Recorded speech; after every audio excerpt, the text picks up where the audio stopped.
Ça y est, cette première journée s'achève, riche en informations avec des sous-traitants qui nous ont parlé de l'explosion des prix, voire de la pénurie en fait, des matières premières, un gros sujet, des normes parfois tatillonnes qui poussent à délocaliser.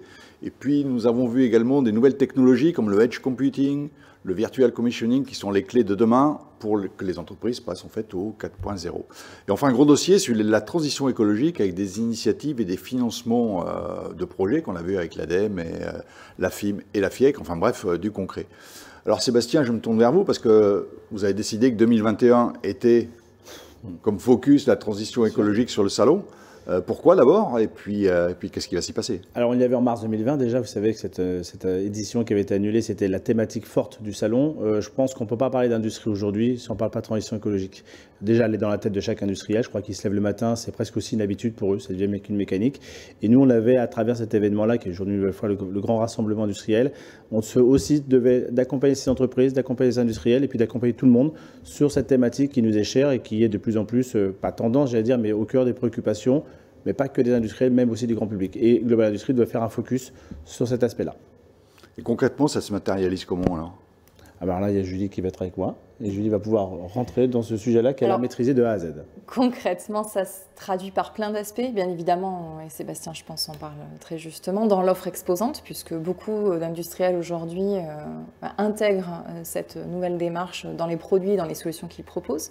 Donc il y aura un parcours qui sera dédié avec l'ensemble des exposants présentant des solutions. Donc un parcours sur le salon en fait. Exactement, un parcours sur le salon. Un plan disant sur tel et tel endroit, il se passe telle et telle chose. Exactement, possibilité vraiment d'aller directement sur les stands, découvrir du coup les innovations concernées. Mais également dans le riche programme de conférences qu'on propose, où à chaque fois ce thème est abordé de façon centrale ou plus périphérique. Et le troisième aspect, parce que c'est toujours très très important sur un événement et dans l'événementiel d'être aussi un démonstrateur, un accélérateur et d'accompagner ces transformations-là, c'est qu'on crée une animation.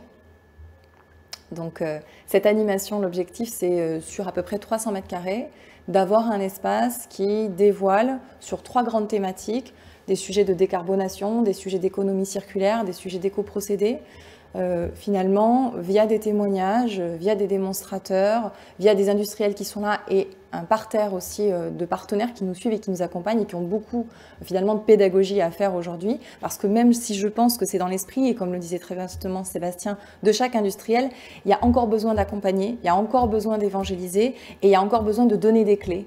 Et il faut montrer que finalement, il ne faut pas avoir peur d'aller vers une industrie verte, aller vers finalement des solutions plus green. Et au contraire, nous, on doit vraiment accompagner et accélérer encore une fois cette transformation. D'accord, donc il y aura du concret pour expliquer un petit peu la formation sur la transition écologique. Exactement. Est-ce qu'il y a d'autres sujets qui vont être mis en avant? Je crois, j'ai entendu parler de mesures aussi, c'est ça?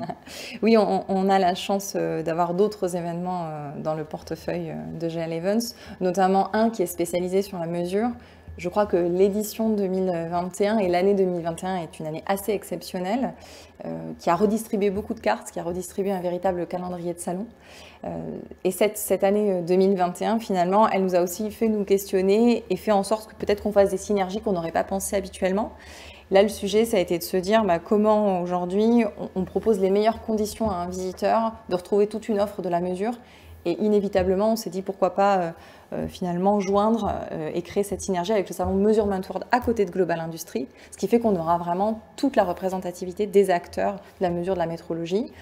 C'est un événement à l'origine qui s'est construit avec 2 partenaires clés qui sont le réseau Mesure et qui sont le CFM et surtout qui présentera un congrès international de métrologie à l'occasion du coup de l'événement. Donc c'est que du plus, j'allais dire. Oui, il y avait déjà une partie mesure en fait déjà sur le salon qui existe. Bien évidemment. Donc ça va être intégré en fait dans cette partie-là. L'objectif, c'est vraiment de les mettre à proximité directe pour qu'un visiteur, quand il se présente sur le hall, ne voit pas la différence entre les 2 manifestations et la possibilité d'avoir la richesse de l'offre et fasse en sorte du coup de découvrir l'intégralité des acteurs. Donc c'est 2 fois plus, j'allais dire, de possibilités de rencontrer des partenaires industriels. Bon, écoutez, je suis heureux de terminer cette première journée avec vous. Il ne reste plus qu'à vous souhaiter une bonne soirée. Demain, nous attaquerons fort avec l'industrie de demain, auteur d'un échange entre le président de l'Alliance Industrie du Futur, Frédéric Sanchez, et le directeur général de BPI France, Nicolas Dufour. Puis nous aborderons les thèmes de l'innovation et de la compétitivité. Je vous donne rendez-vous à demain. Julie, Sébastien, bonne soirée. Merci. Merci. Merci beaucoup.